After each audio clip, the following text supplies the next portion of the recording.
नमस्कार, आपका अखबार के YouTube चैनल पर आपका स्वागत है। मैं हूं प्रदीप सिंह। देश में लेफ्ट लिबरल बिरादरी में इस समय बड़ा हड़कंप है, बड़ी चिंता है, बड़ी परेशानी है। रुदाली ब्रिगेड पूरे एक्शन में है और इस बार कारण प्रधानमंत्री नरेंद्र मोदी सीधे नहीं है। उनसे परेशानी नहीं है, परेशानी अपनों से हो गई है। दो घटनाएं हुई हैं, एक बल्कि कहें तीन घटनाएं हुए हैं। एक थोड़ा सा पुरानी है कि तृणमूल कांग्रेस ने गोवा विधानसभा चुनाव लड़ने का फैसला किया और पार्टी में गोवा के पूर्व मुख्यमंत्री फ्लेरियो जो कांग्रेस के थे वो तृणमूल कांग्रेस में आ गए। लेकिन कल एक नई घटना हुई। ममता बनर्जी गोवा के पहले दौरे पर पहुंची अपने। जाहिर है कि उनका जोरदार स्वागत हुआ। पार्टी पहले से तैयारी कर रही थी। डेरेक ओब्रायन जो है वो जो राज्यसभा सदस्य हैं, राज्यसभा में पार्टी के नेता हैं, वो पिछले एक महीने से इसकी तैयारी कर रहे थे। लेकिन चिंता इस बात की लोगों को नहीं हुई है। बात ये हुई कि लिएंडर पेस जो भारतीय टेनिस के सुपरस्टार इस समय कह सकते हैं, सुपरस्टार हैं, बड़े खिलाड़ी हैं, अंतर्राष्ट्रीय खिलाड़ी हैं, डबल्स के तमाम इंटरनेशनल जो है टूर्नामेंट जीते हैं, वो आज तृणमूल कांग्रेस में शामिल हो गए।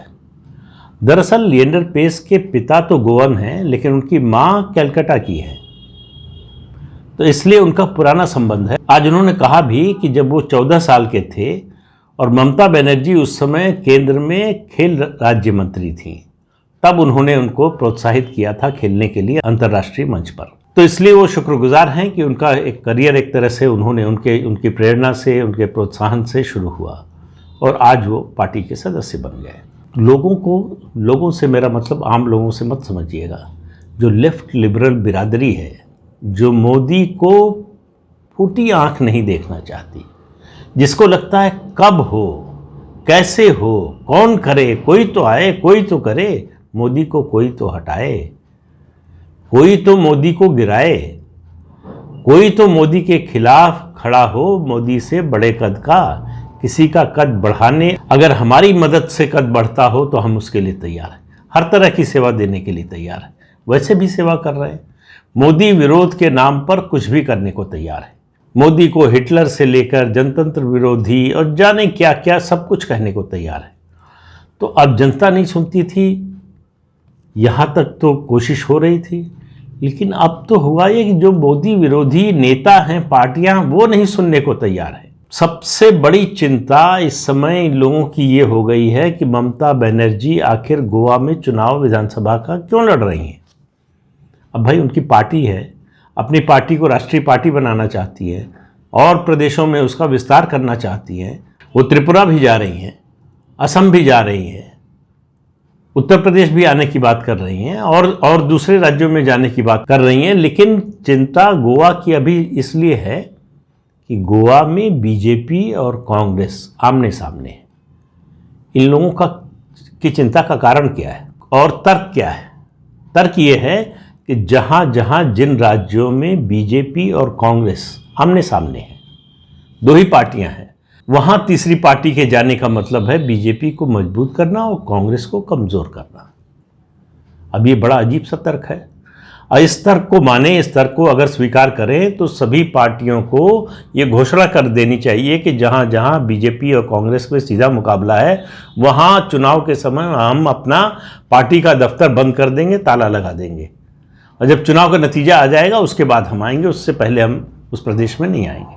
और क्या तर्क हो सकता है ये कहना कि अगर कोई और पार्टी लड़ती है ऐसे प्रदेश में तो वो कांग्रेस का खेल खराब कर रही है, कांग्रेस को कमज़ोर कर रही है और बीजेपी को मजबूत कर रही है। अब इन लोगों से कोई पूछे भाई कि अगर ऐसी स्थिति है जिन राज्यों में जहां कांग्रेस और बीजेपी ही दो पार्टियां हैं, वहां अगर कोई तीसरी पार्टी जाती है तो वो तीसरी पार्टी कांग्रेस को फायदा क्यों नहीं पहुंचाती, क्यों बीजेपी को फायदा पहुंचाती है? क्यों? इसका मतलब आप स्वीकार कर रहे हैं कि बीजेपी का जो मतदाता है वो तीसरी पार्टी आए, चौथी पार्टी आए, पांचवी पार्टी आए, वो डिगने वाला नहीं है। तो आपने मान लिया कि बीजेपी का वोट तो कम नहीं होगा। कम कौन सा वोट होगा? जो बीजेपी के विरोध में खड़ा है। इस तर्क का जो है उसका निष्कर्ष तो यही है ना कि आप ये स्वीकार कर रहे हैं कि बीजेपी का जो समर्थक है, बीजेपी को जो वोट पड़ने वाला है, वो किसी तीसरी फोर्स के आने से कम नहीं होता। उसकी पकड़, उसकी पहचान, उसका जनाधार कम हो ज़्यादा हो, लेकिन वो पार्टी और वो नेता जो भी वोट ले जाएगा वो भाजपा विरोधी वोट ही होगा। तो अब आप समझिए कि आप कर तो रहे हैं आलोचना, लेकिन दरअसल परोक्ष रूप से आप बीजेपी की मजबूती की बात कर रहे हैं। इतनी ताकतवर हो गई है पार्टी कि उसके जनाधार के कोई खिसकने का कोई अंदेशा ही नहीं है। तो जो भी कांग्रेस को वोट मिलने वाला है वो अगर कोई और पार्टी आती है तो कांग्रेस का ही कम होगा। अब एक दूसरी बात हुई है, प्रशांत किशोर घूम फिर कर आजकल जब भी विपक्ष की बात होती है प्रशांत किशोर कहीं ना कहीं से चर्चा में आ जाते हैं। प्रशांत किशोर ने एक बयान दिया है, शायद गुरुवार को या बुधवार को बयान दिया है, बुधवार को शायद बयान दिया है। उन्होंने कहा कि राहुल गांधी बड़ी गलतफहमी में है कि मोदी को हटा देंगे तो कांग्रेस सत्ता में आ जाएगी या मोदी को बहुत आसानी से हटा देंगे। बीजेपी, उन्होंने कहा बीजेपी अगले 15-20 सालों में कहीं जाने वाली नहीं है। बीजेपी की स्थिति वही हो गई है जो आज़ादी के बाद दशकों में कांग्रेस पार्टी की थी। जिस तरह से 30-40 साल तक कांग्रेस पार्टी का वर्चस्व था, उसी तरह से बीजेपी का वर्चस्व है। अब ये वर्चस्व स्थापित कैसे हुआ इसके बारे में उन्होंने नहीं कहा। हालांकि उन्होंने राहुल गांधी के बारे में कहा तो सारे लेफ्ट लिबरल बिरादरी के जितने बुद्धिजीवी पत्रकार हैं वो सब जो भूरी भूरी प्रशंसा करते थे प्रशांत किशोर की, वो सब टूट पड़े हैं, राशन पानी लेके कूद गए हैं प्रशांत किशोर पर कि बड़े समझदार हैं, बहुत जानकार हैं तो अपनी पार्टी बना लें, बहुत बड़े स्ट्रेटजिस्ट हैं। तो अब उनकी नज़र में प्रशांत किशोर का भाव गिर गया है। अब उनको खतरा लग रहा है कि प्रशांत किशोर का समर्थन करेंगे, ये पता नहीं क्या बोलेंगे। ये बंगाल चुनाव के समय भी बोल रहे थे कि मोदी बहुत मजबूत, बहुत लोकप्रिय नेता हैं। अब और बोल रहे हैं लगातार। जो कांग्रेस में जाने की बात हो रही थी, कांग्रेस के लिए स्ट्रेटजी बनाने की बात हो रही थी, वो कांग्रेस के विरोध में बोलने लगे। इससे पहले भी एक बयान प्रशांत किशोर दे चुके हैं। कांग्रेस को ये गलतफहमी है, खास उत्तर प्रदेश के संदर्भ में था, कि उसका कोई जनाधार है और बिना जनाधार के, बिना संगठन के वो कोई बड़ा बदलाव कर सकती है या बड़ी छलांग लगा सकती है। तो प्रशांत किशोर जो है इस समय लेफ्ट लिबरल बिरादरी के दुश्मन नंबर 1 हो गए हैं। जो हीरो थे पश्चिम बंगाल के चुनाव तक, जो प्रशांत किशोर दुनिया के सबसे बड़े चुनाव रणनीतिकार थे, वो अब जो है इस बिरादरी की नज़र में गिर गए। क्यों गिर गए? क्योंकि वो मोदी की प्रशंसा कर रहे हैं, क्योंकि वो बीजेपी की ताकत का बयान कर रहे हैं। लेकिन वास्तविकता ये है कि प्रशांत किशोर ने जो ये बात कही है, दोनों बातें वो वास्तविकता के नज़दीक हैं। उसकी वजह है ये जाने बिना कि बीजेपी क्यों मजबूत हो रही है, उसको कमज़ोर करने की कोई भी कोशिश कामयाब नहीं होने वाली। क्यों हुई है? आप याद कीजिए 70 का दशक, इंदिरा गांधी ने नारा दिया था गरीबी हटाओ। एक नारे पर लोगों ने भरोसा करके कितने दिन तक इंदिरा गांधी को वोट दिया, कांग्रेस को वोट दिया। तो जो जनता एक नारे से प्रभावित हो सकती है और उसके कारण पार्टी के साथ जुड़ सकती है, वोट दे सकती है, उसे सत्ता में ला सकती है, वो जब वास्तविक रूप में गरीबी हटाने का कार्यक्रम लागू होगा, जब गरीब के जीवन में परिवर्तन आएगा, तब कैसे नहीं उस पार्टी के साथ जाएगी। तो मैं बार बार कहता हूं, देश का वंचित वर्ग जो है, गरीब जो है, वो 2014 से लगातार प्रधानमंत्री नरेंद्र मोदी की अपील पर बीजेपी के साथ है, उनके साथ है। और देश के वंचित वर्ग और मोदी, बीजेपी का ये रिश्ता दिन पर दिन मजबूत होता जा रहा है, ये कमज़ोर नहीं हो पा रहा है। विपक्ष के हमले, बुद्धिजीवियों और पत्रकारों के जो भाजपा विरोधी हैं, मोदी विरोधी हैं, संघ विरोधी हैं, मैं तो कहता हूं कि ये विरोधी नहीं है, दरअसल नफरत करने वाले लोग हैं। विरोध होता है तर्क पर, तथ्य पर। तो इनको न तर्क से मतलब है, न तथ्य से मतलब है, इनकी भावना यह है, और भावना नफरत की है। जब भावना नफरत की होती है, जब आप भावनात्मक रूप से इस तरह से सोचने लगते हैं, तो तथ्य और तर्क पीछे चले जाते हैं, आप उनकी ओर देखते ही नहीं, इसलिए हमेशा गलत निष्कर्ष पर पहुंचते हैं। इसलिए कांग्रेस के जो खैरख्वाह बन रहे हैं, जो उसके मददगार शुभचिंतक नजर आ रहे हैं आपको, दरअसल ये कांग्रेस पार्टी के सबसे बड़े दुश्मन हैं। ये कांग्रेस पार्टी को कभी सच्चाई देखने ही नहीं देते। इन्होंने एक चादर फैलाई है और दिखाते हैं कि ये देखिए यही सच्चाई है, इसी को स्वीकार कर लीजिए।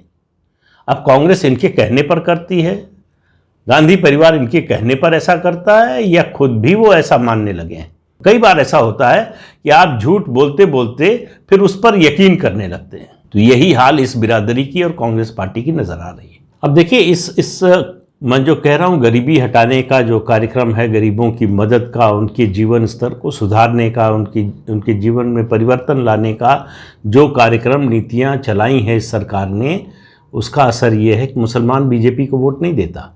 लेकिन आप मुसलमानों से, गरीब मुसलमानों से खासतौर से बात कीजिए, वो सब आपको ये कहते हुए मिलेंगे कि अगर मोदी ने मुफ्त राशन कोरोना काल में नहीं दिया होता इस सरकार ने, तो हम भूखों मर जाते। और जिसने भूखों मरने से बचाया है, उसका विरोध करना आसान काम नहीं होता। मुसलमान विरोध करता है दूसरे कारणों से। उसे जो 70 साल 74 साल से भरमाया गया है, बरगलाया गया है, डराया गया है, उस डर के कारण करता है। लेकिन जिसके साथ ऐसा नहीं है, वो समाज, वो वर्ग क्यों साथ देगा? क्यों मोदी को छोड़कर किसी और के साथ जाएगा? इस बात पर विचार करने के लिए न तो लेफ्ट लिबरल बिरादरी के बुद्धिजीवी तैयार हैं, न कांग्रेस पार्टी तैयार है। कांग्रेस पार्टी के नेता, खासतौर से राहुल गांधी को लगता है कि रोज सुबह उठो, मोदी को 2 गालियां दो, तंज कसो, कहो सरकार ने ये गड़बड़ कर दिया, वो कर दिया, पूरा देश रसातल में जा रहा है, मोदी ने सब बर्बाद कर दिया, ये सब बोलते रहो और लोग आपके साथ हो जाएंगे। ये होने वाला नहीं है, ये कभी होता भी नहीं है। क्यों ऐसा हो जाएगा? इस पर जो वास्तविक मुद्दे हैं, जो वास्तविक कारण है मोदी की मजबूती के, लोकप्रियता के, भारतीय जनता पार्टी के बढ़ते संगठन के, आप भारतीय जनता पार्टी के संगठन का काम देखिए, जिस तरह से काम होता है, जिस तरह से पार्टी जो है वो अपना विस्तार कर रही है, संगठन को मजबूत कर रही है, आप तुलना कीजिए बाकी पार्टियों की, कुछ ऐसा काम नहीं हो रहा है। तो ये जो रुदाली ब्रिगेड है, इसका स्वर आपको आने वाले दिनों में सप्तम सुर पर सुनने को मिलेगा। इस रुदाली ब्रिगेड का जो है वो सारी चिंता इस बात की हो गई है कि जिनको हम समर्थन दे रहे थे कि मोदी के खिलाफ लड़ेंगे, वो तो दरअसल मोदी को मदद पहुंचा रहे हैं, परोक्ष रूप से ही सही। उनकी तकलीफ आने वाले दिनों में बढ़ने ही वाली है, कम नहीं होने वाली है। तो आज के अंक में इतना ही। अगले अंक में फिर मिलेंगे किसी नए मुद्दे के साथ। तब तक के लिए इजाजत दीजिए। नमस्कार। आपसे अनुरोध है कि ये चैनल देखिए, शेयर कीजिए, लाइक कीजिए और सब्सक्राइब जरूर कीजिए। नमस्कार।